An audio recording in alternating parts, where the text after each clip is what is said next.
বাংলাদেশ ক্রিকেটে বড় ধরনের পরিবর্তন। জাতীয় ক্রীড়া পরিষদ এনএসসি ভেঙে দিয়েছে বাংলাদেশ ক্রিকেট বোর্ডের বর্তমান কমিটি। অভিযোগ, অক্টোবরে অনুষ্ঠিত নির্বাচনে কারচুপির প্রমাণ পেয়েছে তদন্ত কমিটি।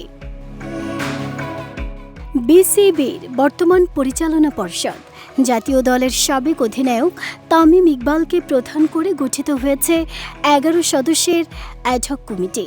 সংবাদ সম্মেলনে এ কথা জানিয়েছেন এনএসসির ক্রীড়া পরিচালক আমিনুল এহসান। এর আগে তিনি এনএসসির গঠিত তদন্ত কমিটির প্রতিবেদন তুলে ধরেন।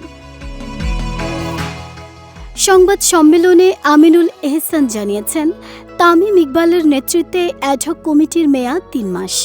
আমিনুল ইসলামের সভাপতিত্বে বর্তমান পরিচালনা পর্ষদ ভেঙে দেওয়ার কথা আইসিসিকে ইমেইলে জানানো হয়েছে বলেও জানিয়েছেন এনএসসির পরিচালক।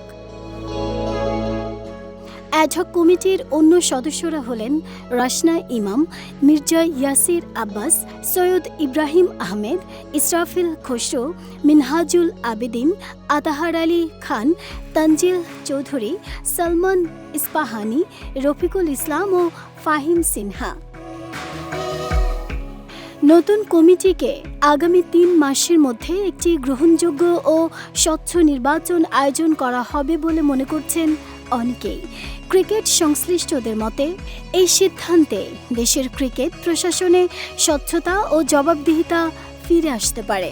তবে সামনে রয়েছে বড় চ্যালেঞ্জ, নির্বাচন সুষ্ঠুভাবে সম্পন্ন করা। নাহিদা, স্মৃতি, দেশ রূপান্তর।